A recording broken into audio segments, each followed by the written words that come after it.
It's Sunday night. It's 8 o'clock. Welcome to All Lacrosse Live. I'm Gary Groob in Toronto.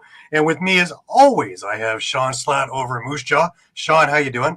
Doing pretty good. Thanks, Gary. All righty. And down in Connecticut, I've got Muffler Mike. Mike, how's it going?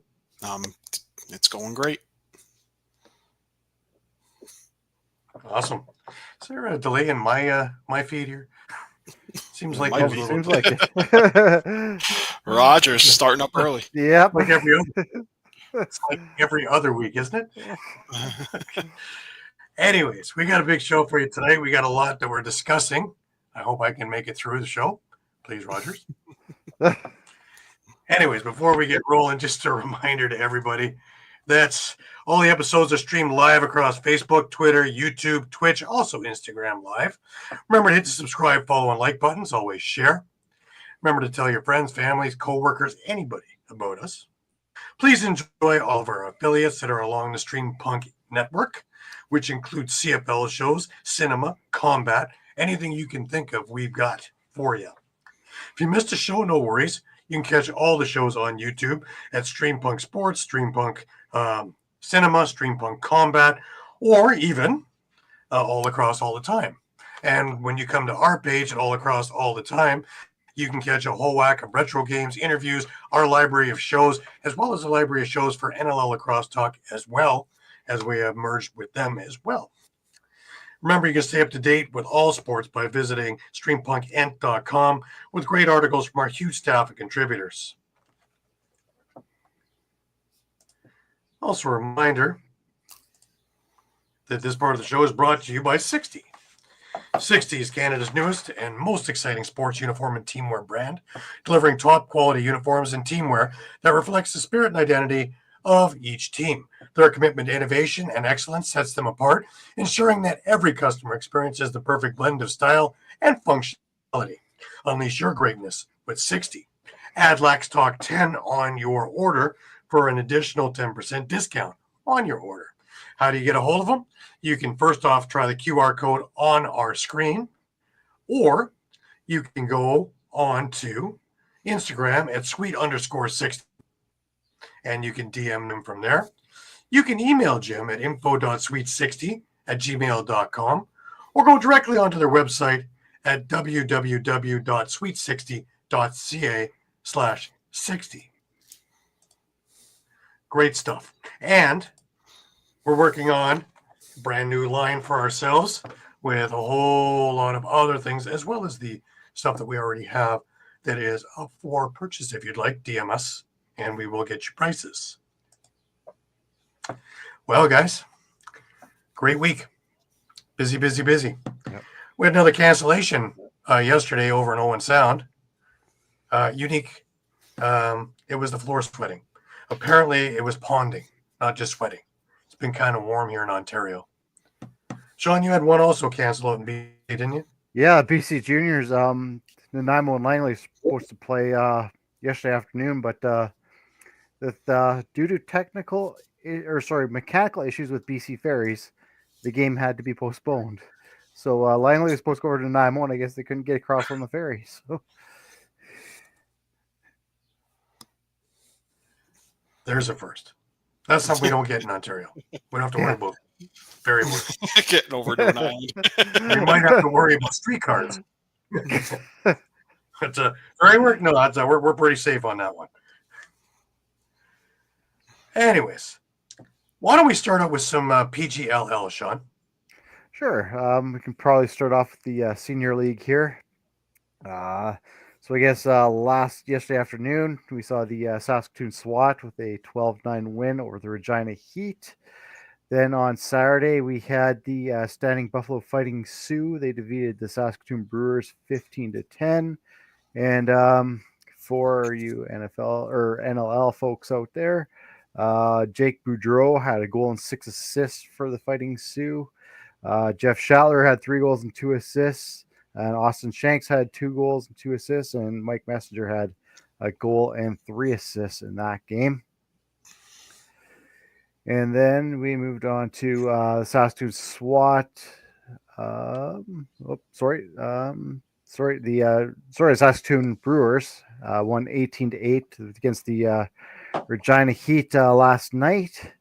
Then this morning, the Fighting Sioux had a 15-9 win over the Saskatoon SWAT. Again, Jake Boudreau, 5 goals, 4 assists. Mike Messenger, a goal and 4 assists. Austin Shanks, 2 goals and an assist in that one for the Fighting Sioux. And last game was this afternoon with the Saskatoon Brewers picking up a 13-7 win over the Regina Heat. So looking at the standings there, you have the standing Buffalo Fighting Sioux at 7-1, and they have a goal differential of 38 right now, so they're kind of running away with the league. You got Saskatoon Brewers at 4-2, the Saskatoon SWAT at 1-4, and the Regina Heat at 1-6. In the Junior B side of things, we have on Wednesday the Prince Albert Predators picked up an 11-7 win over the Saskatoon SWAT. The Moose Jaw Mustangs had a 16-5 win over the Regina Chaos on Wednesday night as well. On Friday, Moose Jaw hosted the Weyburn Razorbacks and came up with a 22-10 win. And now they're heading into their, I guess, close to their final week now here in the Junior B with Saskatoon SWAT will be hosting the Weyburn Razorbacks. Regina Chaos will be hosting the Saskatoon SWAT. Weyburn will then be hosting the Regina Chaos, and then they will wrap up their regular season with the Prince Albert Predators hosting the Saskatoon SWAT. Looking at the standings there, you have the Prince Albert Predators. They're 10-0-1. The Moose Jaw Mustangs at 9-3. The Swift Current Wolverines at 5-7. Saskatoon SWAT at 3-5-1. The Regina Chaos at 2-7-1. And then the Weyburn Razorbacks at 1-8-1. We can probably hit over to BC Junior A if that works for everybody. Sure. Okay. So last Sunday, I'm not sure if we got to the finals or not here, but Coquitlam defeated Nanaimo 15-8, and Langley defeated Victoria 12-8. And then on Tuesday, you had New Westminster with an 11-6 win over Port Coquitlam.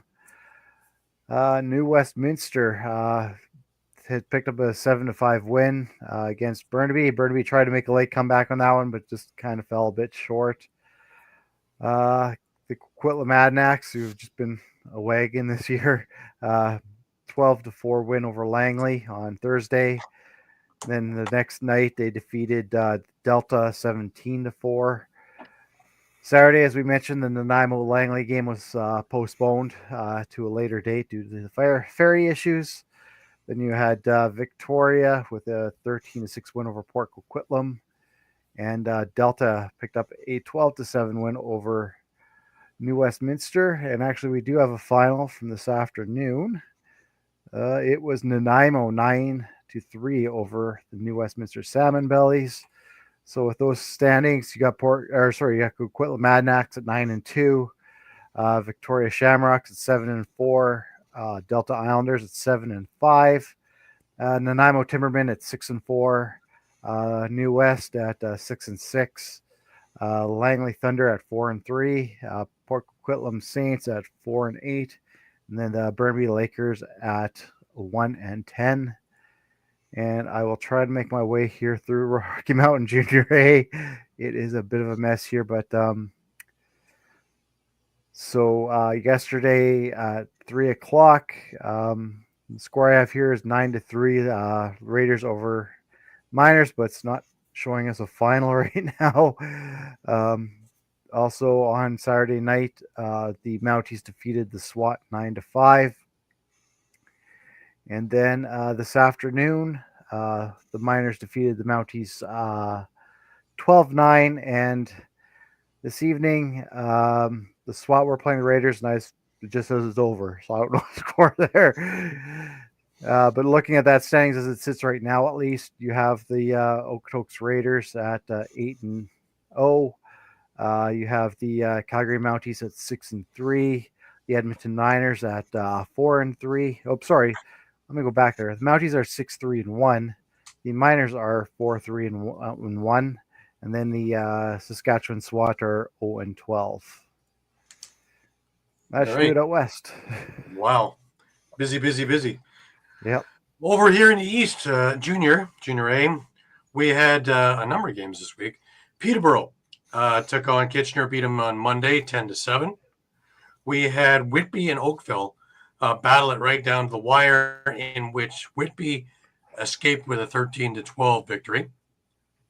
Also, Orangeville beat Mimico 12-10. Interesting that the top teams are having trouble with the bottom teams. Just a sign of parity to come, right? Yeah. Six Nations over Kitchener, 13-5. St. Catharines, they beat Brampton 14-5. And Peterborough played Burlington. This is Wednesday, 12-8. We move into Thursday. Oakville beat Mimico 11-7.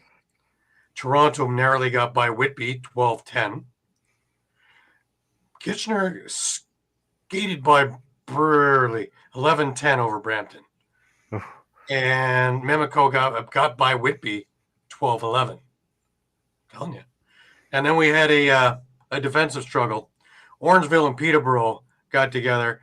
Orangeville scored 4 in the first, and it's a good thing because they won 6-4. It was a defensive struggle from pillar to post the entire way. This was one for the ages. Great game. We had St. Catharines facing Burlington, beating them 13-8. It looks like St. Catharines is going to earn their way into the Minto, not just handed it because they're hosting it. So they've had a great couple of weeks. Yesterday, Brampton beat Oakville 11-9. And a couple of games today, Six Nations absolutely destroyed Oakville 10-2. There's a theme there. You'll find that a little bit later.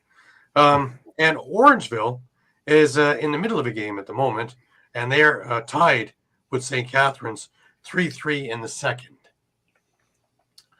Looking at the standings, we have Orangeville on top at 12-1, Six Nations at 9-3, the Toronto Beaches 8-5, Whitby Warriors also with 6 points with an 8-4 record, St. Catharines with an 8-5 record, also. Then we go to Peterborough 6-6, Kitchener at 5-7, Mimico 4-8, Burlington and Oakville both with 3 wins apiece, and Brampton ranking up the rear right now at 2-10. But yeah, the bottom teams are giving the top teams all they can handle and a little bit more. It's keeping it very interesting in OJLL. Moving ourselves over to Ontario Series Lacrosse, we had a trade. And this one's an interesting one because, again, Hamilton is bolstering because, of course, the Prezi is over in Whitby this year. And Collingwood receives Cooper Day Allison, and Hamilton receives Cole Hanrahan. Now, I know Cole very well from my days with the Gales and his days with the Gales, and that's a sharp shooter that Hamilton can use. So that's an excellent move. You know, throw in the Andrew Kidd move from a little bit ago, throw in the Joey Capito move a little bit ago, and some of the other firepower. And Hamilton is a force to be reckoned with as well in this league. Looking at how this weekend turned out,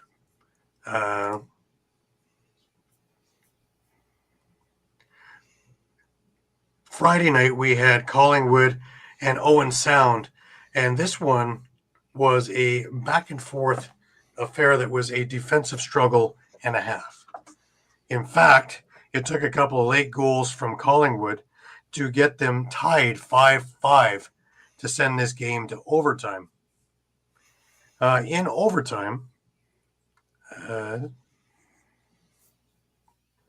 Jordan Cascanet scored with just a couple of minutes left to send Owen Sound to victory 6-5. Both teams had lots of opportunities. The goaltending was just insane. Both Quinn Greenfield in Collingwood, and Tanner Brown for the North Stars. Not household names, but both had great games. Moving to yesterday, we had Hamilton and Ennismore, and this game wasn't near as close as the others had been.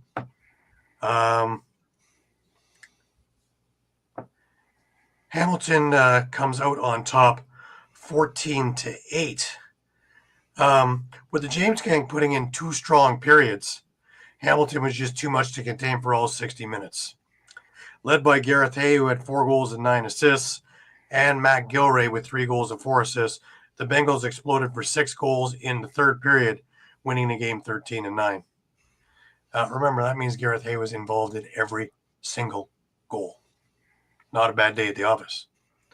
Griffin Baker was exceptional in net, making 45 saves on 53 shots for Hamilton.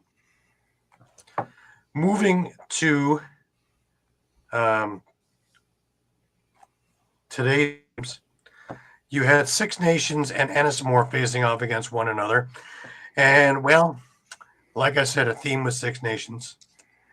Although the James Gang got off to a good start, they had the first 2 of 3 goals in the game. Six Nations got on their horse roughly about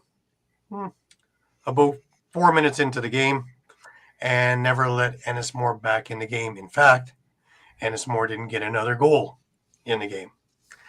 And Six Nations beat them from pillar to post with the final score being 19-2. The Rivermen had big production from Thunder Hill, who had 5 goals, 2 assists. Craig Elijah Brown had 3 goals, 2 assists. Davin Bonbury with 2 goals, 1 assist. And Wake Red Bowhunter had 2 goals and 2 assists in the game. Into that second period, Thunder Hill and Greg Elijah Brown each potted a hat trick. Davin Bonbury scored twice in that period, as well as singles from Jordan Goddard and an Alice Stockstater. And that blew the doors wide open. Things got a little rougher in the third. Cooler heads prevailed, but another 5-goal spout for Six Nations and 19-2 was your finish in this. Hamilton just finished up playing Owen Sound, and they came away with a 9-6 victory in this one. Again, Gareth Hay with a big day, with a few goals, as well as Dawson Brown with a couple of goals as well. Looking at Owen Sound, with their 6 goals, they got them from 6 separate scorers. But Hamilton, like I say, is a juggernaut waiting for their opportunity. And it's going to be interesting when Brooklyn and Hamilton face off against each other. And that's, I'm sure, upcoming. Looking ahead to next week, we have Six Nations facing Hamilton on Friday night. That's going to be a great game. Six Nations again the next afternoon playing Brooklyn. That's going to be another really big game. Brooklyn, and that's it for next week's games. There's only 2 games. So tighten your belts on this one. Looking at the standings after today's events, Brooklyn is still sitting atop everything with a 9-1 record. Six Nations is right behind them with an 8-2 record. Owen Sound is sitting at 6-4. Hamilton is at 6-4. The Ennismore James Gang is at 2-11, and Collingwood is at 1-10. And that is the OSL that was. Now, that's going to bring us on over to PLL this week. And, well, why don't we get Caden, since he's not going to be with us tonight? He's a little under the weather, but he was good enough to send us a video. And we're going to get him to talk about the Atlas, my Atlas, and, of course, the Philadelphia Water Dogs. And, well, we'll let Caden explain. Hey guys, so sorry I couldn't be there tonight, but I do want to still give my thoughts about the Atlas absolutely dog walking the Water Dogs. How could you not be ecstatic about a game like that after a performance last week in a situation where it was so close, so close, and then they lose it by their fingertips. They lose it at the grasp of their fingertips. And you come into a game where you not only need to come out and prove domination, but you have to come out and just swarm them. And they did that. A 17-9 victory is massive for us. You get assistance from all over the board. Kostiuk with 2 2-point goals. I know Pat's not happy about this, but Jeff Teat coming right back on top of Philadelphia and holding them down with 8 points. That's huge. You love to see guys like this continue to hold this offensive threat that the Atlas need to continue to do. And for Kostiuk to put up like that, and for Teat to show up like that, and for everybody to seemingly come together in a well-oiled machine is just exactly what we needed to do.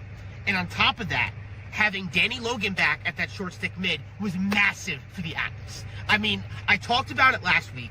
It's the issue of not having that short stick mid, and we all talked about it last week, is the issue of not having that short stick mid is going to kill us. It's going to kill us. And like, during the week, the Atlas did sign a short stick mid through the rest of the 2025 season, which gave me worries towards Danny Logan. Thankfully, he was back, and he played a very important role in this victory over the Water Dogs. And playing a huge role is Liam Entenmann. I mean, a dog in net. A dog in net.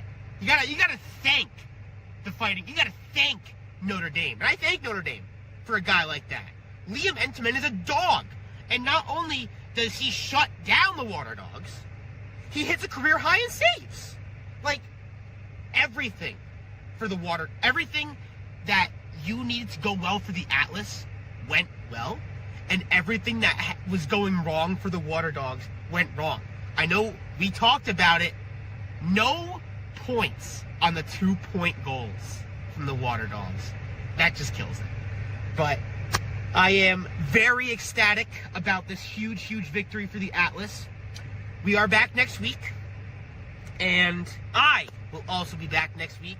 I just want to say thank you to everybody for listening to my very fun rant. It's not of pain and suffering anymore. It's of power and authority. Let's go! He really has to work on getting some energy, you know?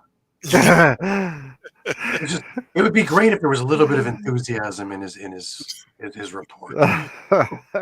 Now, with the rebuttal, Mr. Patrick Bernard, Philadelphia Water Hey. This is promising. There's no paper bag over his head yet. Yep. No. So. Oh, it's coming. It's coming. There's no kibbles and bits either in his bowl. No, there is. There is. What's up, gentlemen? Good evening. And I don't know where to start. First of all, I didn't need to see that rant from that guy. Caden, listen. And listen, I wish I can argue his statement, but when your team gets outcoached, outplayed at every aspect of the game, I can't decipher anything that Caden says right about now. This is I've seen a team that, like I mentioned, Bill Tierney. I don't know where Coach Tierney was. He looks like he was just out coached, and you could see it because what did New York do? Their defense forced Philly to shoot from the outside. And Philly just has, like we mentioned last week, they don't have a 2-point shooter. So all they do is create havoc down low. Well, that's what they were trying to do. And New York did a good job playing the one-on-one, keeping them at bay, and didn't let these guys score down low. And again, a kid I've seen win multiple championships here in Philly, Liam Entenmann, he played extremely well, shutting down every scoring opportunity that Mike Sowers and others tried to hit on him.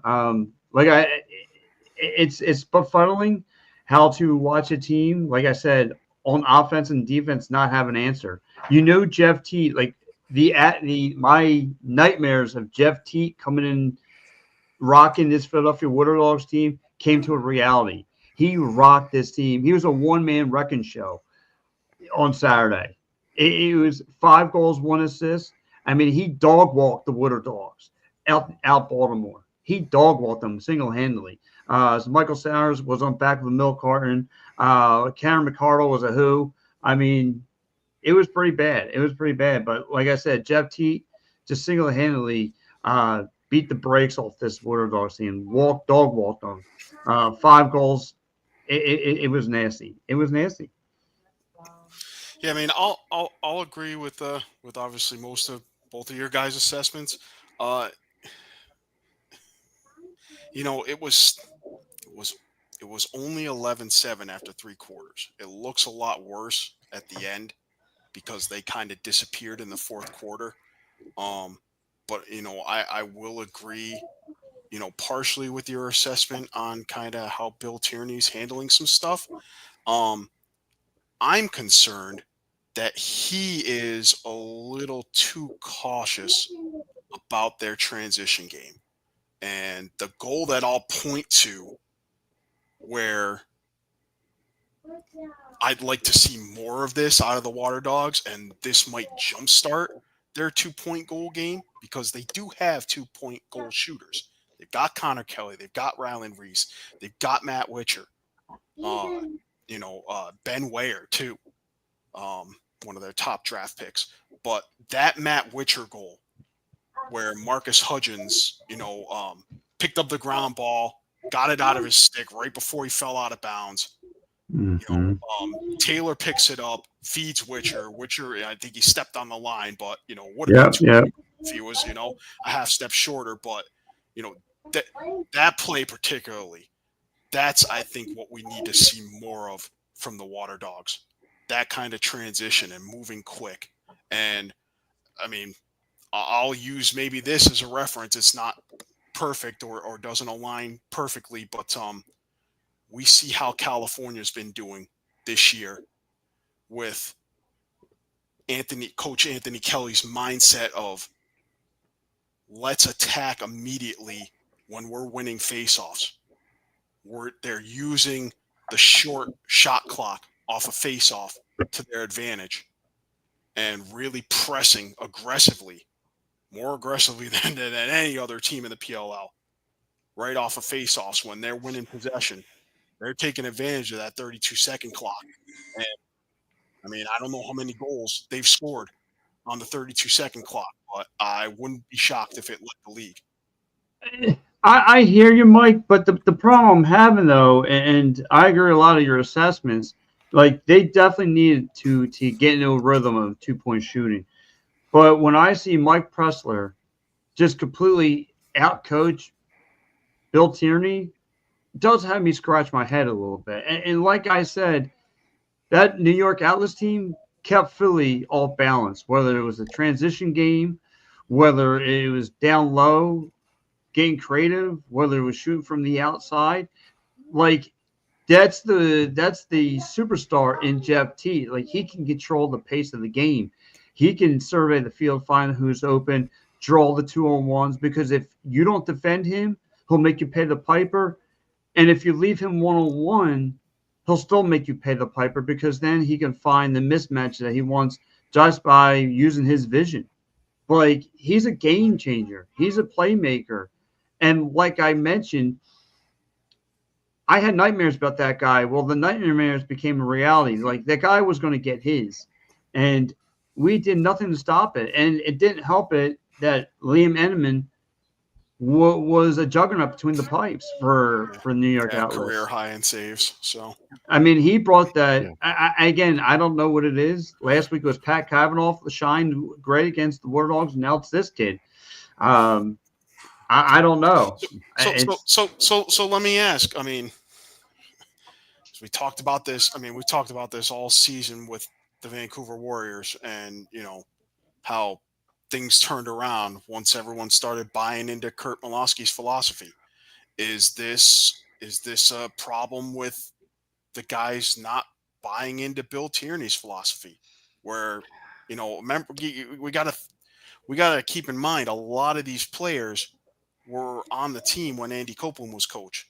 So they've been used to Andy Copeland's system for, however long, 2, 3, 4 years. And, could it be, that Bill Tierney's got a different system going?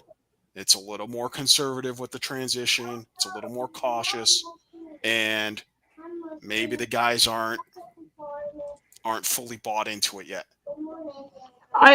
No, I won't say they're bought into his playbook. I just think his playbook is go down low, create havoc, get yourself a highlight reel, put on the ESPN. I don't know if it's to, like I said, they looked puzzled. Like they had every opportunity because New York was keeping those guys on the perimeter to shoot, and they were just looking for ways to get down low, and they just couldn't because New York was doing such a good job keeping those guys from getting down low. Getting inside. And so, like I said, even Bill Tierney during the one commercial break even stated, because they're substituting at the wrong time, because now you don't want to substitute when you have Jeff T has the ball in his hands. You don't want to do it. You did the worst possible time. Yeah. Yep. Why would you do that?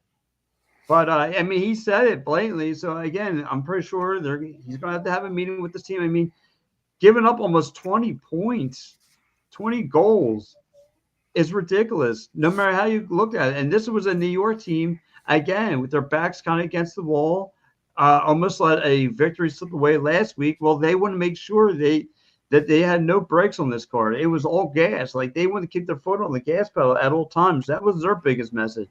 Like last week, they almost let one slip away to the Wood Snakes. They did, and they couldn't have that. That was a total letdown. They were going to make sure that was going to be deja vu all over again. Happen again, yep. But fun, right? Well, I say, Gary, I hope that's not an Atlas shirt. Don't tell me sold out. Yes, it is. I never sold out. I was always an Atlas fan. More so, I had it right from Jeff Teet's grandmother that he was going to have a big night. So Thursday night when I talked with her, and can you get me one? and we go back a long ways in the Brampton organization, right? So. And number two, I didn't realize they had a local product on their team. Reed Campbell, Drexel product. Yeah, I was watching him. I was like, give me him. I need him on this team. I need that over here. I mean, Drexel's about a hot skip and jump down the highway from here. Like, why? I need that here. He's a playmaker. I need some of that over here. Guys, and that's what the thing too, guys. I didn't know. I mean, I don't know if you guys saw it, but the War Dogs offense just looked flat. I mean, just no answers. Like I thought they would have had something dialed up better than what they dished out. I mean, nothing. It just looked. Even the commentators, like, no one was really moving around trying to get inside. Everyone's just kind of standing around. It just looked flat. I don't know. I was a little worried after the third. It was the fourth that separated it. But if they put together a 12-minute feast, they could have taken his game. It was up for grabs, even with Teet having the night that he was having. Because Teet were the big guns in this, right? All the and that's that's another thing, Gary. I mean, it looked like. Mike Sowers is so used to just like I said, playing quarterback. I mean, there was a couple times he got away with with a couple nice goals, but after, and that's another thing too. New York did such a great job playing physical defense down low, to the point where Philly was too scared. The Dogs were afraid to come down low. The Dogs were afraid. The Dogs are going to only bark from the outside, and they're too scared to do that. So. I got to credit New York on this one, on every aspect of the game, whether it's goaltending, defense, offense. They had everything clicking, and they have everything clicking right now. So the Philadelphia War Dogs are going to have to go back to the whiteboard and definitely trying to work on something. If there's anything, if any one of those guys are watching this show right now, please practice the 2-point shooting. You guys need it. My Lord, just try it once. It's ironic, isn't it, Mike? Yeah. Yeah, after last year, where that was their bread and butter, to have nobody doing it this year is strange. Yeah, I mean, if I guess if there's a plus side next week, in San Diego, they are getting Redwoods on the back end of their homecoming. And Redwoods is going to play Outlaws the day before, so that's going to be a knockdown drag out. So, they're 2-2. I mean, their scoring differential, yeah, it's -3, but I mean, the Atlas scoring differential right now is 2. They have the same record. Whip Snakes are ahead of both of them, but they're 2-3, so they've got a game in hand. I definitely there's concern, but I wouldn't hit the panic button just yet. I mean, this time last year, you were definitely hitting the panic button because they were 0-4 0-5 or whatever. Lost, yeah. And had lost several overtime games already or several 1-goal games. So, I think last week was, like I said, last week was a wake up call for parity in the league for sure. So Eduardo's made his way here. Hey, because things could have looked a lot worse after last week. Had all those games gone the other way, like Shawn and I and Caden had predicted. Locally, we would have seen a couple of winless teams entering this week. Everyone being separated by a single game. So, well, why you bring that up, Mike? Oh, jeez. Yeah. Bring it up, Mike. Oh, yeah. bouncing back from an 0-4 to a 4-0. Have gun, will shoot foot. Pat, you were starting to join Mike in that battle.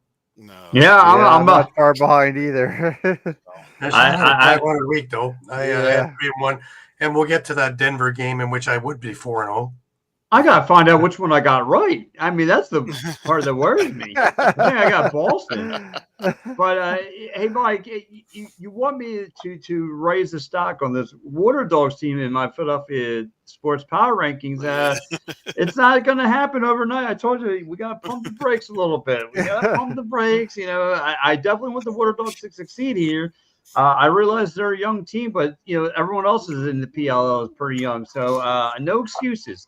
Bill Terry, if you're listening to the show, yeah, but you know what? They're not employing load management like the Sixers. That should automatically drop the Sixers to number. Oh yeah, well, they listen. That's true. That's very true. Listen. There's the thing in the ocean called whale poop, and there's nothing lower than whale poop in the ocean, and that's where the Sixers, Water Dogs, and the rest of the Flyers. That's where they all sit. All right. I expect to see get there too, right? Of the Sixers. What's that? The Phillies have been trying to get there as well. Yeah. But so guys, listen. Look, long story short, the Water Dogs have to figure this thing out. They got to get back, get aggressive, get hungry. And I think this was the wake up call. This was the slap in the face that they needed. You're going to have to try new things other than shooting down low because they didn't have a plan B. They didn't have an answer for this New York Atlas team, and it came back to bite them big time. So they got to play a lot better on defense, a lot better. The set screens, that was the full effect. And New York Atlas was definitely duplicating those guys on, and they didn't have an answer. Again, they just looked lost out there. I thought they would have their A game cranked up, after losing against Denver. I thought, they're going to be more aggressive, more hungry. I thought they would have a better game plan of trying to shut down Jeff Teat, not let him go off the rails like he did. But they're going to have to try to, balance back. So we'll see what happens next week. Absolutely. Matt, appreciate it as always. You're walking here with a cane this week. I know, wounded a little bit. But, well, if there's another loss, I'll start chewing on the paper. I usually come in here happy, eating my fruit, yogurt, staying happy, and yeah, one more loss like this, and I'll be ready to chew some paper and apple for real. Well, it's funny though because people are starting to think it's a wing season. Oh, Yeah, it's starting to It all meshes shape. together, doesn't it? It's starting to shape up that way. Yeah, it starts out real hot and then goes off the rails pretty fast. You know, the train goes like that. I'm used to it now. I'm become numb to the feeling anymore. Winning lacrosse, I'm become wonders. You know, I'm just hoping one day I can see winning lacrosse for a change. Imagine if he's got a 2-win weekend. My God, you'd think he won the Super Bowl. Woo! Wait, they did that, didn't they? No, so and it's funny too because me and Mike Laro, prior to hopping on our show this morning, like we were talking about Jeff T, and I said I know there's several athletes that came through Philly, you know, that were Philly torturers, Cindy Crosby, so forth, but I think Jeff T is like the most recent guy who's tortured the Wings and the War Dogs all year round. Like this guy's a one. Like he sees Philly teams, he marks on his calendar, goes, "I'm seeking to destroy every Philly team." Like I don't know what it is. He does a good job of doing that though. Teachered. Not tortured. Teachered. Teacher, torture. Yeah. Either way, I mean, he takes his team to school. He takes Philly to school all the time. Nonetheless, and he beats them with a ruler, just like I used to. So anyway, let me let you guys go. This has been a great episode, and I'll catch you back next time. Absolutely, Pat. Appreciate everything you're doing, and we will see you next week. That is Pat Bernard with his Water Dogs report. Take it easy. It brings us over to our next game, and that is, this one was a lot closer than it needed to be, Mike. Whip stakes and cannons. It really looked like the whip stakes were going to, the cannons were going to run away with this thing after 3. And that's not exactly the way it turned out in the end, where a late shove from the whip stakes with, I think, 4 made this thing a 13-12 getaway. And that's, I don't know. Boston, I got to be looking at that. Yeah. The final 4 goals were by Maryland to pull within 1, and they had, they had at least one more possession after that with a chance to win, but the Cannons do come out on top. That drops Maryland to 2-3, but like I said, they are actually in second place despite having one more loss than New York and Philly in the East, and a better scoring differential than both teams, I believe. So, big scores for the Cannons. Coulter Mackesy, top draft pick, had a hat trick. Ryan Drenner had a hat trick for the Cannons. Matt Campbell had 1 point and a 2-point goal. Connor Kirst had 2 goals. Asher Nolting a goal and 5 assists on the night. And then you had Zach Tucci winning 11-25 faceoffs, and Colin Kirst with 12 saves on the evening. For the Whip Snakes, TJ Malone, 3 goals, a 2-point goal, and 2 assists for 7 points on the night. Matt Brandow had 4 goals.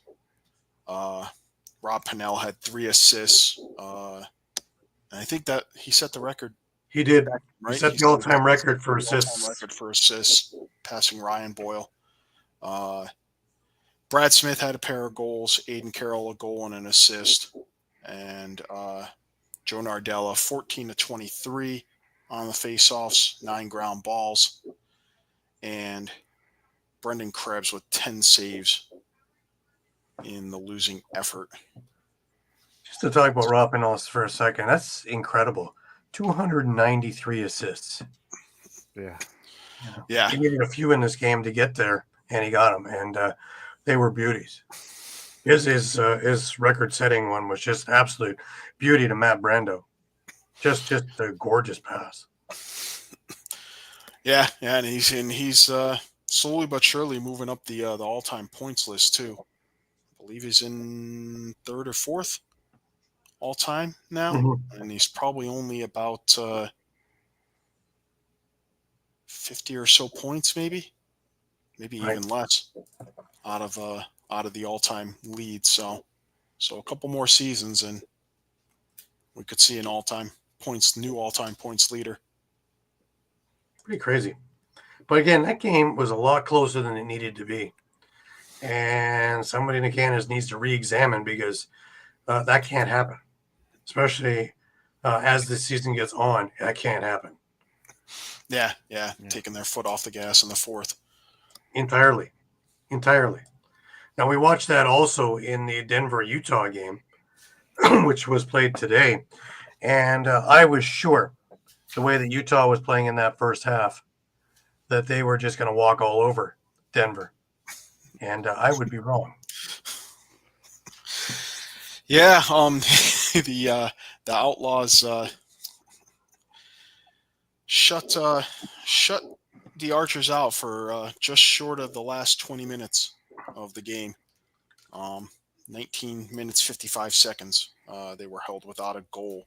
While the Outlaws came back from 10-5 down to win 13-10. A huge day for Jared Bernhardt. 4 goals and an assist. His best game since signing with the Outlaws a couple of weeks ago. Logan Wisnauskas had 2 goals and an assist. Dalton Young had a pair of goals, including one falling down. Just hits a bouncer that goes right up into the top corner. Pat Cavanaugh, goal and 3 assists. Graham Bundy had a 2-point goal. Brennan O'Neill, 2 assists.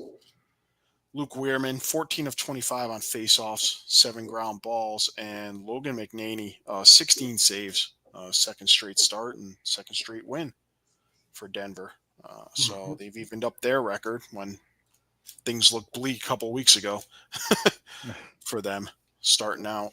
For the Archers, Tom Schreiber, 2 goals and an assist. Mac O'Keefe and Ryan Ambler each had a pair of goals. Connor Fields had a goal and 3 assists. Sam King, a goal and 2 assists. Graham Hossack had a goal. Brett Dobson, 15 saves in the loss. And both teams, I believe, now are 2-2. All right. Sorry, just checking the standings here. Yeah, they are. Yep. They're both 2-2. Yep. So. All righty. Then we had this one that was just a walk in the park. Maryland decided to pick up where they left off in the fourth against Boston and just took Carolina to the woodshed. And from pillar to post is what this was. Yeah. You must have talked with the Six Nations guys. I guess so. 20-6. They beat the Chaos. Huge days for Aiden Carroll and Levi Anderson. Carroll had 5 goals and 2 assists. Levi Anderson, 5 goals and 1 assist. Matt Brandow, a hat trick and an assist. Rob Pennell, 2 goals and 2 assists. They got a goal each from TJ Malone, Brad Smith, Matt Dunn, Colin Heacock, Joe Nardella, 15 of 29 at the dot, 6 ground balls. And Emmett Carroll, 17 saves, just shy of 74% for the game. The Chaos, not much to talk about. Jackson Eicher, a pair of goals. Shane Knobloch had a goal and 2 assists. Top draft pick Owen Hiltz, a goal and an assist. They got a goal each from Adam Charlambides and JJ Silstrop. Justin Inacio went 15 of 28 at the dot with 10 ground balls. Blaze Reardon just 8 saves on the day. So, and he was About time, eh? into the game. So, yeah. So, I'm not sure what to make of this Chaos team, other than just, I mean, they obviously lost some key players. No Dane Smith, no Josh Byrne, no Chase Fraser, no Ian McKay.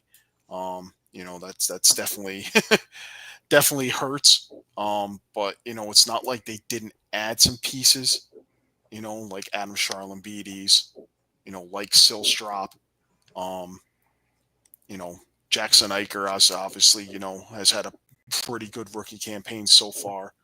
But we're not seeing a lot out of their previous draft picks this season.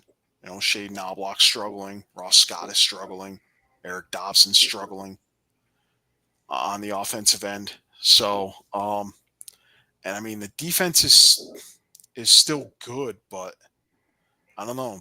Blaze seems to be having kind of up and down games. I mean, sets a record for saves, and then he puts up a game like this. So, for me, it kind of makes me question, hey, they're still saying he's the best field goalie in the world, the best in the PLL,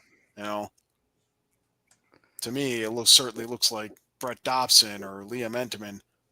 I would go with Entenmann myself. He's just spectacular. Or is taking that mantle. So, and if it's not Dobson, I mean, it's, because he's been injured this year, Let's not forget that, he's a 2-time finals MVP, I believe. Yep. Now, also remember, it's easy to see the parody. The All-Star game, and their skills competition. That's where he was. The coronation happened over a couple of years. Let's see what happens this year. Yeah. But I mean, it's only a couple of weeks away. With all the parody, it's almost easy to forget. Archers are trying to go for a 3-peat here. Mm-hmm. So, yep. Not the way they played today. No. They take their foot off the gas, and they do that against a team in the playoffs. They're not making it to the finals. Kind of like today. Same result. Up 10-5, there really is no excuse to not be able to score in 20 minutes worth of play, which is all but a couple of minutes of the whole second half. That's inexcusable for a team of that caliber. If they were a team lesser, maybe.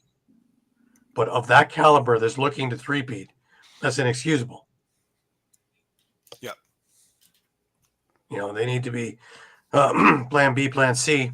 There needs to be more things drawn up, different ideas and different people getting involved, because when the big guys get double teamed, triple teamed, then what? And then you catch a hot goalie where you have to be a little bit different, because then it's, then it comes down to some of the style points. Speaking of that, guess who Archers draw next week? Atlas. So that'll be another big goalie showdown for sure. Absolutely. Let's hope that Dobson is healthy, because I'd like to see it as both guys on their game, and that'll be one hell of a game to watch. Yep. Absolutely, and that is the first game of the weekend. Second game of the weekend. Second game of the weekend. Second, right. Yes. Yes. For all you Easterners, lots of coffee. It's Friday night, 11:30 p.m. Yep. Shawn gets to watch it in regular, just a 10:30. It's still a little late out here. Yeah. It just set over the non-mountain out there. But Denver and California are the first game, the 9 p.m. Eastern. The next day is the interesting one in my eyes, is Philadelphia, who, if nothing else, has to have a showing, just for their own sake. And California, which is sitting 2-1 in front of their home fans. And Boston and Carolina. Now, Carolina really needs to put together the game of games for the year, because otherwise, it's hard to say that it's over, but I would say pretty much it's over. 1-4 is going to be hard to come back. 4 at the halfway point feels like almost like it's insurmountable. It does, but what's keeping them in it is there's a lot of teams sitting at 2-1, 2-2, And there still is that opportunity that they get hot and put together a couple of wins and, they're right in the thick of it again. Last year was a little bit different because it was a little bit wider of a spread and 0-4, 0-5. And we were already talking about, what are the Water Dogs going to do for next year? Yeah, and KS has already had their homecoming, so, for better or for worse. Well, that was one of their wins. That was their one win. Yeah. And then let's not forget that that Outlaws Redwoods matchup is pretty much going to be for first place in the West.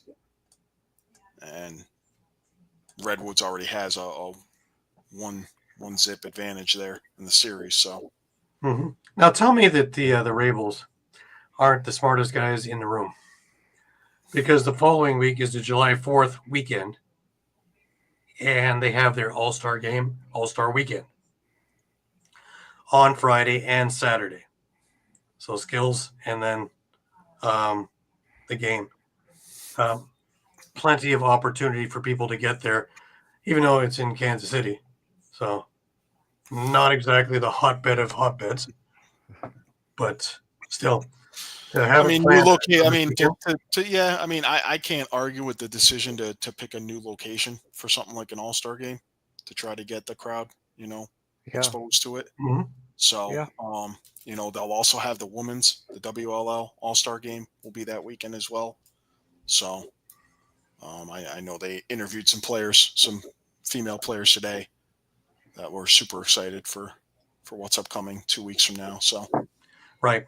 A lot of my former guests from other shows. Exactly. Women's box and things like that.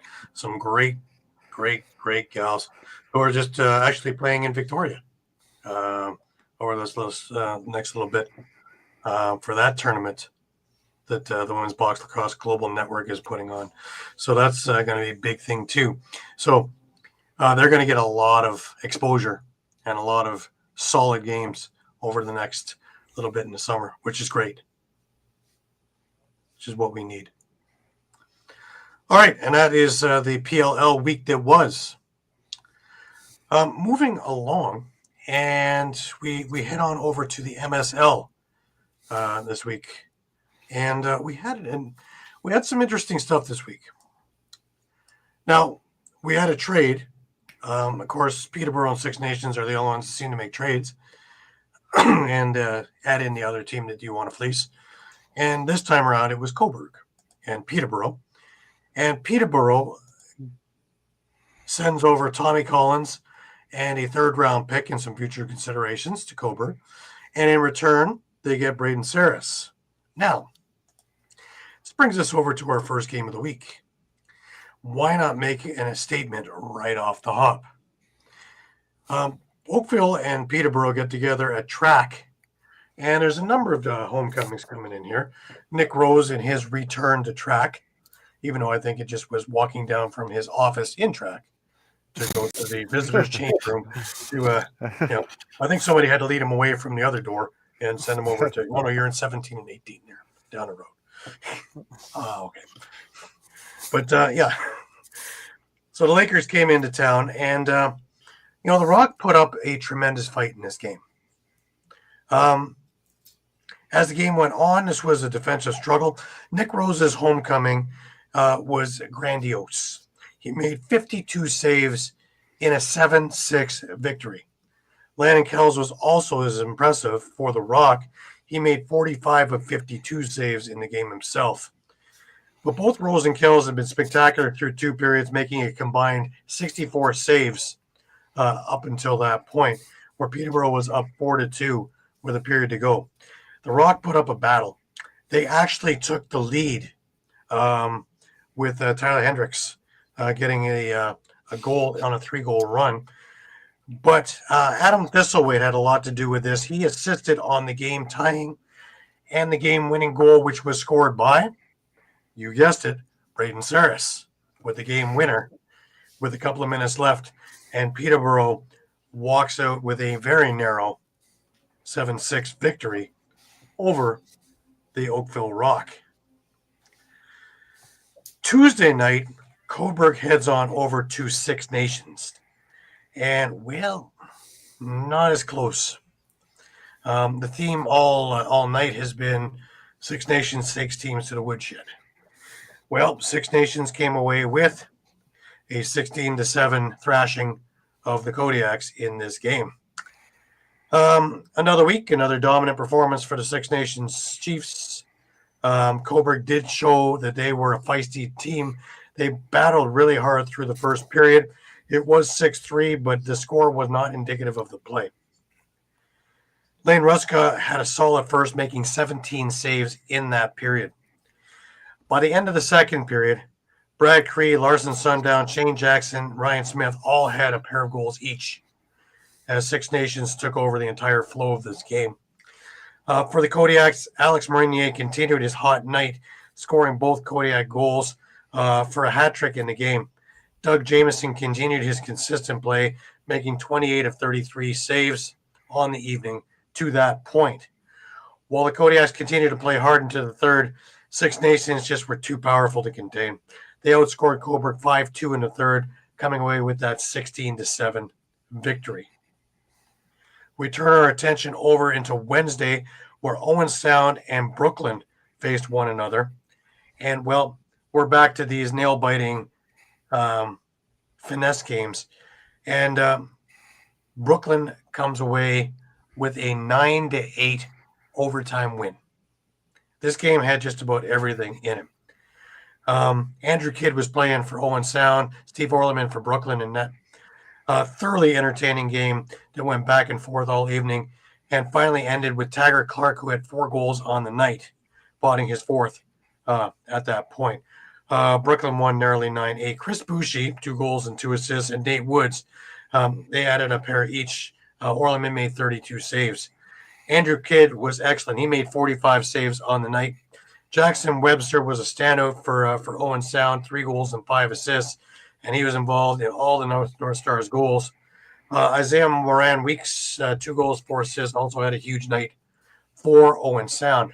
That team is on the rise. McCarthy is doing a terrific job there, and I think that they are just about to turn a corner there and be heard. Them and Brampton both, I think, have a lot of upside that we haven't seen as of yet. That brings me over to Thursday. And in Brampton, now, this was an interesting game, too. Brampton Six Nations squared off against each other. And the score was, yes, 12-5 for Six Nations. However, Brampton played 35 minutes, absolutely astounding. They were down by 1. And then, of course, the Six Nations Chiefs got on that 3-goal run near the end of the second period and turned a 5-4 game into an 8-4 game. And then they just took control in the third period. Lyle Thompson with a couple, including just this one amazing shot. He was running away from the net, turned towards it, and fired an absolute underhand laser to the short side that I just sat there, and the angle I had, I watched it all as it just went from me, and it was just like, holy. He couldn't have planned that better if he had a blueprint. But the first period I want to talk about a little bit is that Brampton actually took it to Six Nations. And defensively, I had mentioned to a couple of guys in there that they missed no assignments. In fact, the 2 goals that Six Nations scored, one was in transition, which was exactly how a transition play had to go to, and was Randy Stotts on the fly scoring. And here's the strange one. They're up 3-2. They have the goalie on the bench to get the last shot. The mistake they made, as they opt to do a lot in this game, is they shoot too early in the clock. A number of the alumni there were, kind of banging their head off the wood, going, defense is always shooting 22 seconds, left into the shot clock, not even getting the offense a chance. This time around, they took their shot, they missed. The ball carried him back out mid-floor. Tyson Bell got it, and no one's catching him. And he potted the tying goal at that stage into the empty net, and the first period ended 3-3. Little errors like that, which can be easily cleaned up, will come and work in their favor down the road. But they really did, for 35 or 36 minutes, give Six Nations all they could handle. And Six Nations did have a full allotment team there. It wasn't just, guys throwing in and giving guys a night off. They had a good squad in there. And, kudos.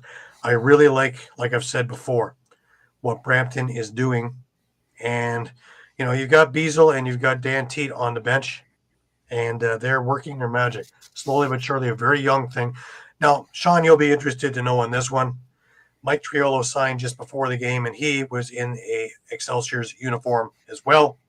So you put him there, Bowie Horseman, you put Finley Thompson in there, and they are starting to get an offense in there together that are solid. And as they grow, they already have a great transition game. Josh Medeiros didn't play in this game. That would have been another big piece too, as well as a few others that are in there, Sunderland and a few others. And defense, which is strong. Connor O'Toole looked great in net. I had a long chat with Patty O'Toole, even after the game for a while. And Hutchcraft had the night off, but they have got solid goaltending as well. So the pieces are there. It's just to get it together. And I have a feeling come playoff time, they may upset somebody. They just may. And wouldn't that be a story? And if it's not this year, next year, just like the Brampton Juniors, next year, look out. They're getting themselves acquainted, and they're going to be moving upward. And this is another example of it. We had another shocker there on Thursday night, and Peterborough was hosting Brooklyn, who had just taken it on the chin the night before. And Brooklyn came away with a 13-9 victory over Peterborough. Ironically, guys, Peterborough's both losses have been in front of their home crowd. Usually a very tough place to play in Memorial. But and they were honoring the 75 or 74 Montreal Quebecois team and all these alumni there. Larry Lloyds and a few others up there. They had the whole gamut up there. It was a sight to behold looking at all those pictures. But Brooklyn, this was the game that they could have played against Six Nations anymore. It's a game where Peterborough got off to a good, strong start, up 3-1 near the end of the first. It looked like the Lakers were handling business as usual, but things wouldn't stay as usual. As the second period started, Peterborough actually took a further lead. Austin Hazen scoring made it 4-1. Brooklyn then rolled up their sleeves and got to work. 6 unanswered goals in the period changed the complexion of this game. Led by Sean Wesley, who had 4 goals and 4 assists. Brooklyn turned a 4-2 deficit into an 8-4 lead.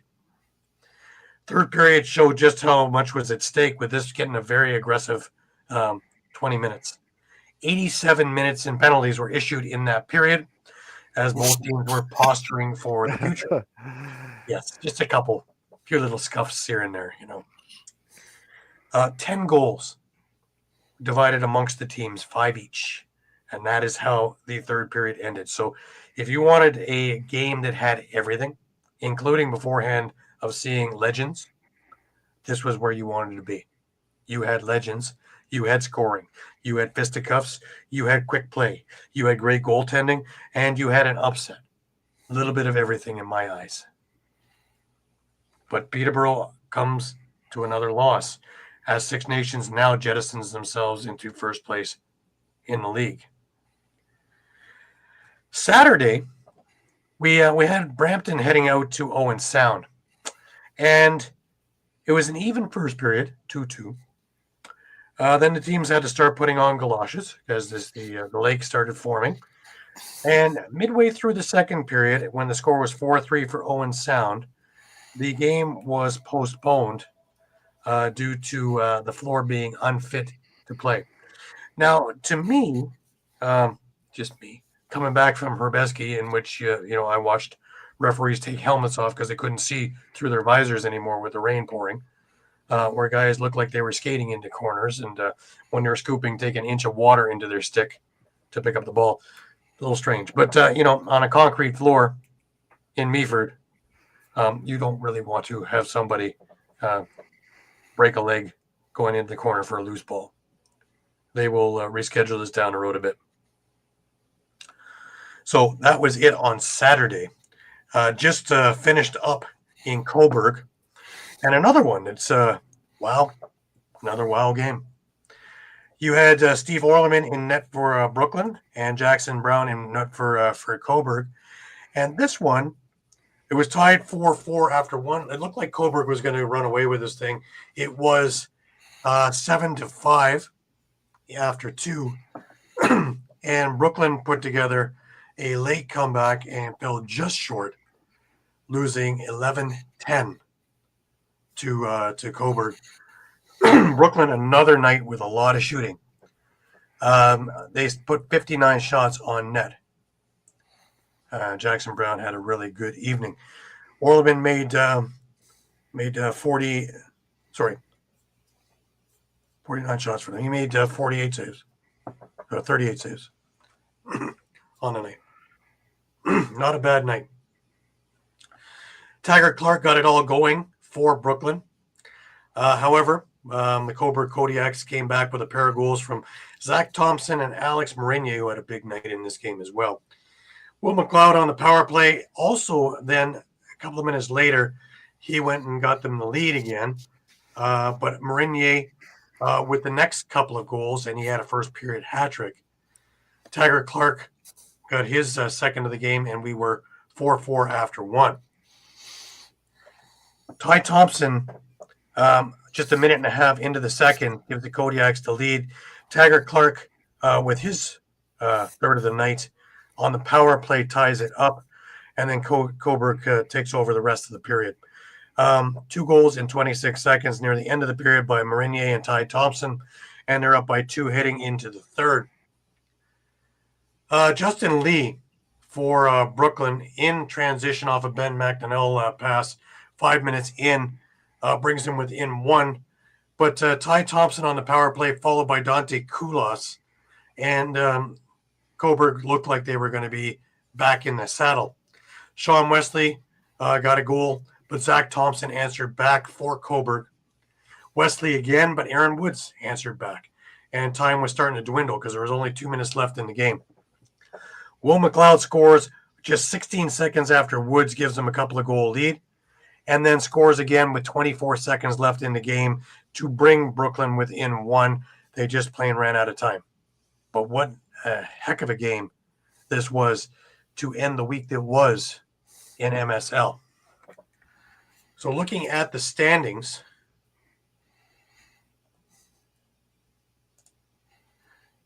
of course, Six Nations is now in front by themselves with an 8-1 record. Brooklyn is actually sitting in second place on differential, 7-3.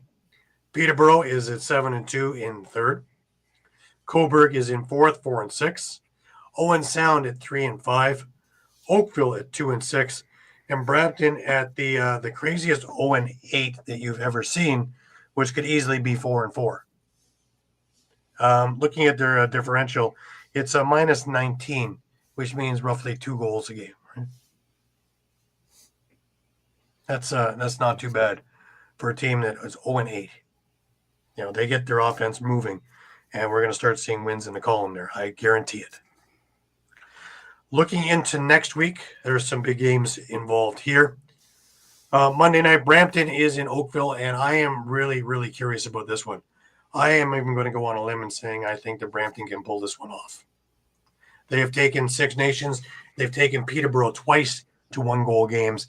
I just think Oakville's in that rebuild mode that Brampton can expose a few things there. Here's your game, guys. Circle it. It is on YouTube from Six Nations, Daryl Smart's YouTube. Peterborough against Six Nations, 8 p.m. Tuesday night. It might be time to go get another chicken wrap, Mike. All right. Good number 3 for the day, for the week. We'll update the counter next week. That's it. So might even have 2. We did that in Man Cup, we had one before the game and we had one for the hour and a half ride back. Got to be smart about these things, Thursday, Peterborough hosts Coburg. There is no Wednesday game this week. But also, Brampton is hosting Owen Sound So where to go? Where to go? Going to one of those games. Not sure which one yet, but going to be at one of those. By the way, if you're at a Brampton game, don't forget to grab their excellent program. They have put together another one of those Legends series, and it is what the game means to us. Now, what I noticed was they've got one ace photographer. That's me. They had a really nice tribute to Tommy Beckett, and of course, these are my shots from Rebeski. But what a great tribute they put together about Tommy and everything else, as well as a lot of other legends of the game and things like that. Some great pictures, some great stories about a lot of the alumni over the Brampton history, and it goes back 150 years. There's a lot of lineage in there, and some fantastic names over the years. You just take a look at some of those Man Cup winning teams over the years, and just stunning. You're talking about the Dan Teets, the Dan Dawsons, the Josh Sandersons, the Colin Doyles over the years, Bob Watson, Jim Veltman. Some really elite players over the years. Potsy Burrows, he was still with us at 103, talking lacrosse. We just lost him a couple of years ago. Pretty amazing who you meet at the Brampton games. And a lot of alumni still there. It's looking a lot like Peterborough now, with a lot of alumni coming back to the game. So it is a lot of fun to get over there. So if you're anywhere near the Brampton area, go on over to Memorial Arena and catch a really good game. And they even have a beer garden now. And let me tell you, there are some icy cold beers over there because that arena gets pretty warm. So it was a lot of fun. It's good to see some people over there again. Moving further on, that is it for the week. Is the following Saturday night, Oakville is in Owen Sound, and Six Nations is in Brooklyn. It's actually a doubleheader in Brooklyn, guys. The Merchants play 4:00, and that is when I'll be getting my Merchants jersey. So if you're in the area, please come on by. Love to see you. They have a beer garden there too. And they have the New York Riptide turf down, and it looks like it belongs there. Looks like it should have been there the whole time. It fits like a glove. It's beautiful there. And then, of course, the evening game is Oakville and Owen Sound, Six Nations in Brooklyn. Going to be another slobber knocker. And that will be the week that was in MSL. Well, that brings us on over to WLA, and what a week it was. Yeah, I guess we can start off. That's now. Who's going to beat them? I'm hoping that's what it's looking like right now. Yeah, they haven't done it yet. So. But I guess we could start off with Sunday night. Speaking of your Shamrocks, bit of a bounce back game after going winless in their last two with the tie to Maple Ridge and the lost to New Westminster. They picked up a 12-7 win over the Nanaimo Timbermen, and credit to the Timbermen. It was 3-3 after the first period, and Brendan Boyle scored a shorthanded goal at minute 24 into the second to actually give the Timbermen the lead. Patrick Dodds would tie it. Then Ryan Sheridan scored shorthanded at 7:55 to give the Timbermen again the lead 5-4. So they were starting to give Victoria what much they could handle, but Victoria would then score 7 straight to make it a 11-5 game, and then that's pretty much all she wrote once the ball got rolling for the Shamrocks. Zach Mans once again against his old team, the hat trick and 3 assists. Marshall King also the hat trick and 3 assists.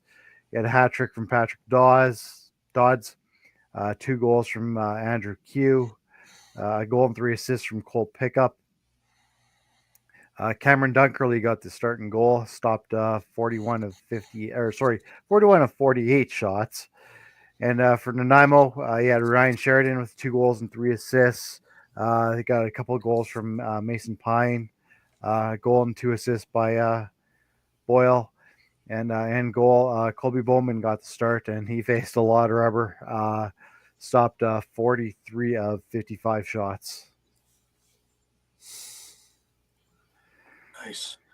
And the second game of that night, last Sunday, after we went off the air, which was the Berards and the Adenauks, right?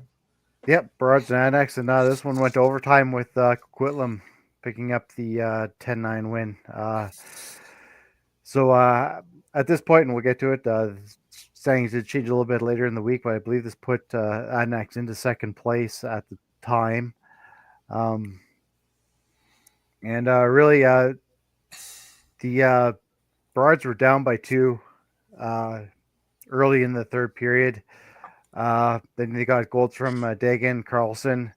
Then Marcus Clarich scored with a little over 2 minutes left to tie the game 9-9.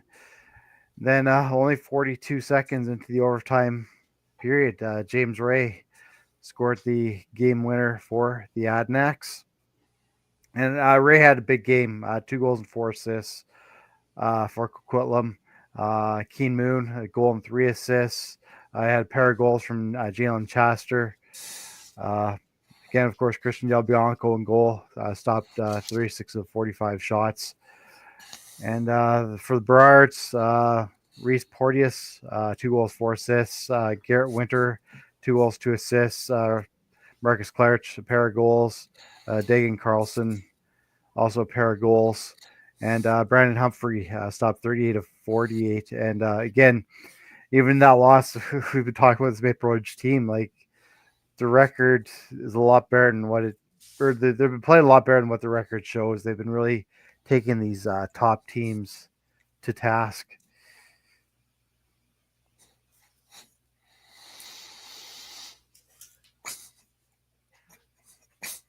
Looks like maybe we lost. I think we lost Gary as I was talking. Lost Gary again. So it's all right. We can just move to Wednesday. Langley and Maple Ridge played at the Langley Event Center.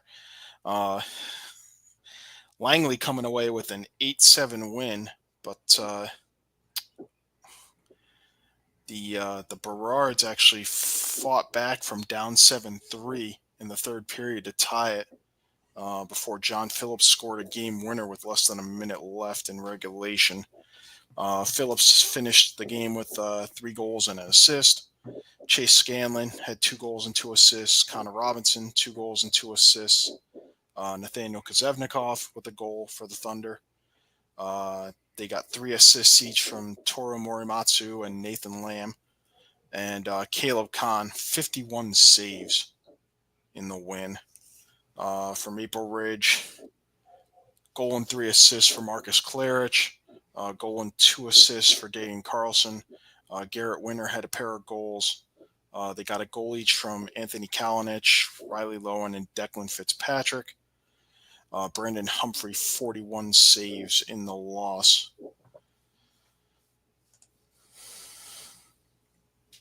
And that improved Langley, I think, to 4-4.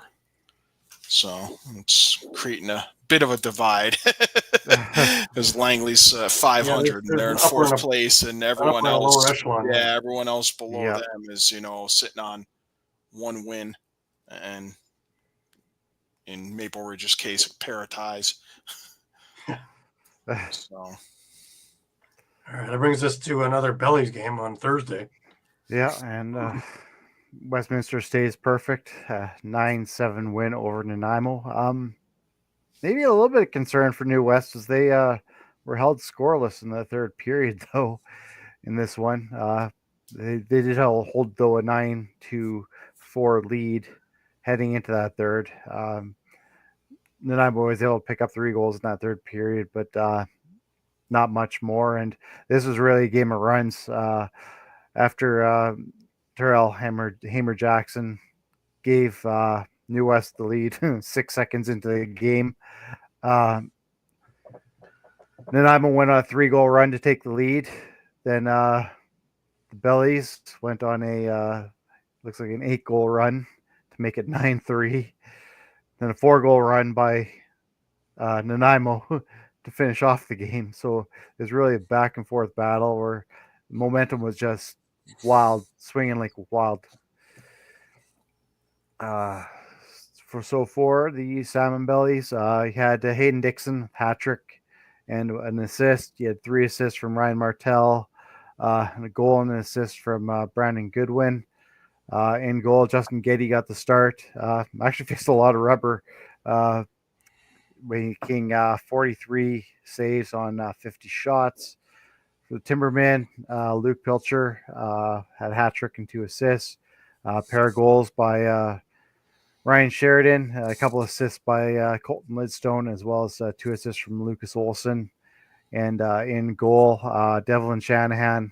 Also, not much defense in this one. 51 saves on 60 shots. All righty. We head on over to the Shamrocks and Adenauks in the game of the week.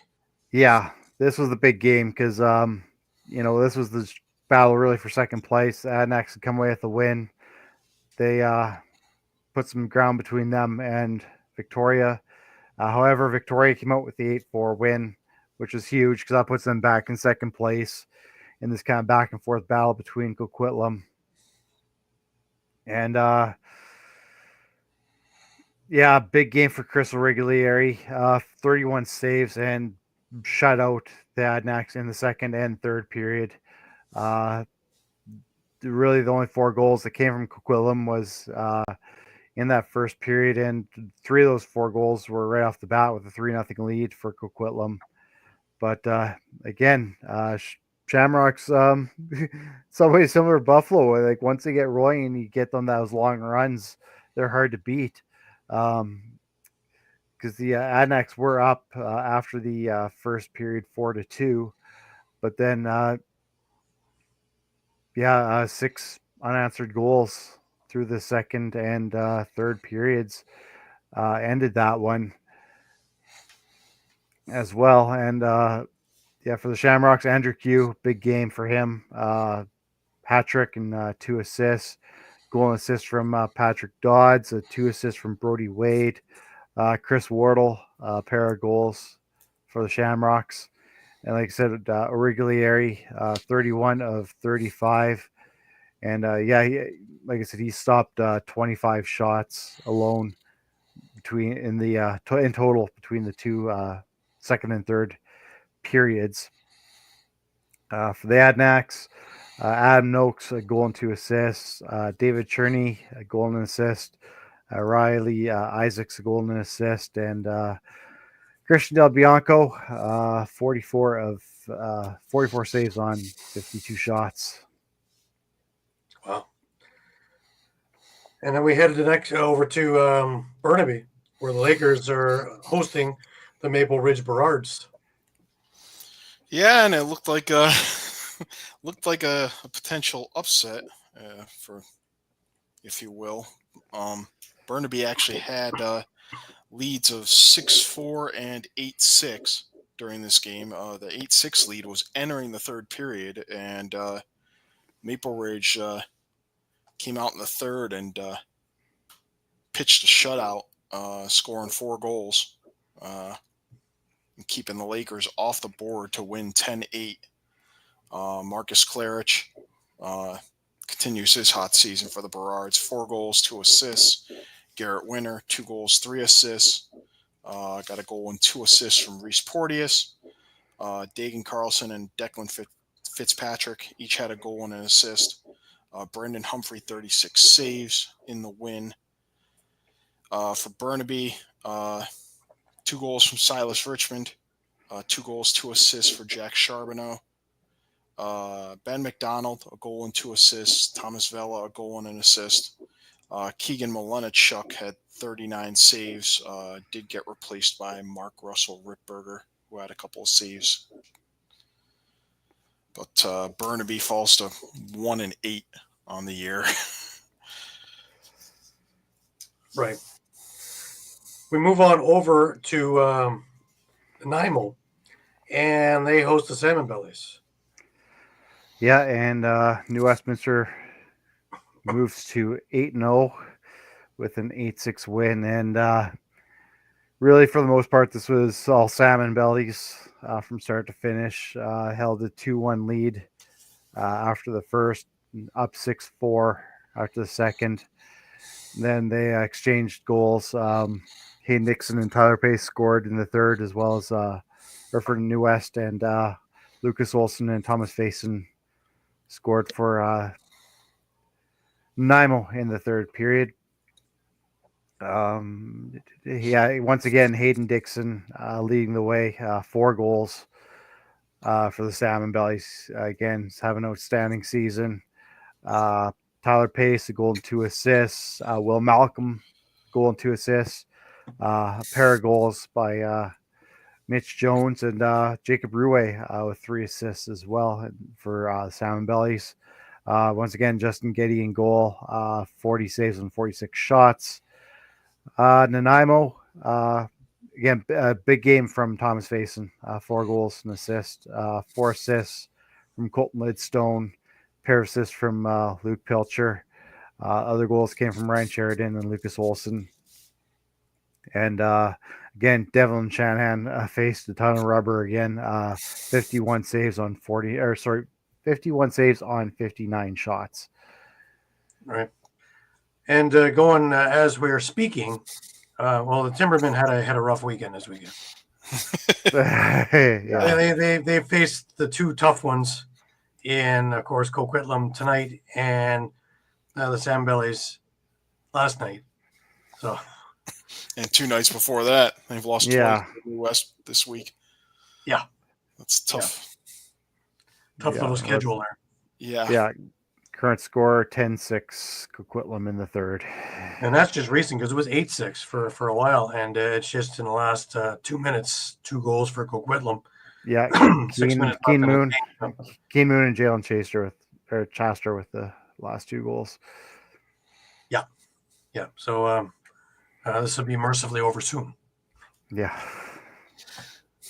We got one more game tonight, 10 p.m. Eastern, which is about a half an hour from now, and that is the Burrards hosting the Langley Thunder. And they just played Wednesday, so this is this is a big game for the Burrards. I mean, they're the Thunder are 4-4 right now after beating the Burrards on Wednesday, and the Burrards are 2-5-2, and that's 4th and 5th place right there. So right. You guys got a bit of an abbreviated week this week, I guess mercifully. Hamrocks and Thunder play on Wednesday. The Adnaks and the Salmon Bellies play Thursday, which is one to circle. That could be a good one, yep. And then, of course, the Salmon Bellies play the next night and get Victoria. Another one to circle. The Gauntlet, yeah. That's a rough one, too. And then the Timbermen and the Lakers are also playing Friday night. No weekend games next weekend. Interesting. We'll take it. Yeah. Short week, yeah. Wish I had that. Never mind. As I'm nearing 70. We're keeping track. Anyways, not a bad. No, It wasn't a bad week. No, next week, like you said, those are going to be some huge games, especially for New West. That's the gauntlet right there. Yeah, could be seeing a lot of movement at the top of the standings, and then a fight for to not be in last place there. Yeah, with Burnaby and Nanaimo. But yeah, Deb, Maple Ridge definitely needs this game tonight, or they're going to be looking at 2-6-2 with 8 to play. Right. And Langley go up on them. Yeah. They'll be 5-4, so it'll be effectively 2.5 games separating. Right. Yeah, and then you're looking at your 4 teams in the playoffs right there. Yeah. Just what order? I'm not sure. The Burrards probably have several games left against New West and Victoria. I think they might be done with Coquitlam. I'm not sure. Right. Well, just a reminder to everybody that we are on Facebook, we're on X, we're on Instagram, we're on Thread, we are on YouTube, as well as on www.streampunkentertainment.com. For anything you can possibly think of lacrosse worldwide, we are the Costco of lacrosse. We have everything, everyone at every time. We have always got our fingers on the pulse of the situation, and we are always up to date and as informed as we can be. Last words. Shawn, over to you. Yeah, exciting times here. We're going into the last weeks here in Prairie Gold lacrosse leagues. So that's going to be exciting to see what happens. And like we just mentioned, a lot of huge games coming up, even though it's a short week in the WLA. Absolutely. Mike, last words to you. Yeah, I'm PLL. I think my caption says it all.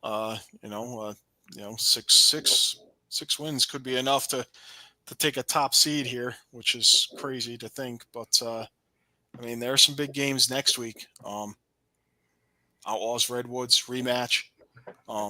Archers Atlas. Big goalie showdown there. Water Dogs will get Redwoods on the back end of their homecoming, so maybe a chance to right the ship. And then it's desperation time for the Chaos against the Cannons. Absolutely. For me, it's going to be a busy week. I don't have those short weeks. OSL a little bit next week is going to be less, but I will be in Brooklyn for both those games on Saturday. As well, I will be in either Brampton or Peterborough on Thursday, and we're looking at a chicken wrap on Tuesday. So, a lot of traveling. Just one? Just one. Two, right? One for the ride home, man. One when I get there, one for the ride home. Got to have healthy, right? Remember, there's no beer garden in ILA. So no taxes in ILA, so my coffee's much cheaper. That being said, some great games upcoming this week. Don't forget to check back with us 3, 4, 5 times a day as the news is always changing. Recaps are coming up almost as fast as the games are over. So check back with us if you want to get all your news, all your reviews, everything you need to know, stats, games, recaps, the whole 9 yards. We are your place to be for lacrosse at all times. All lacrosse, all the time. Anyways, that'll take care of us this week. Remember, next week we're back at 8 p.m. Eastern for another version of All Lacrosse Live. Don't you dare miss it. Tell your friends. Tell everybody. Remember, keep your sticks high, keep your spirits higher. And until we meet again, have a great week. We'll see you next week.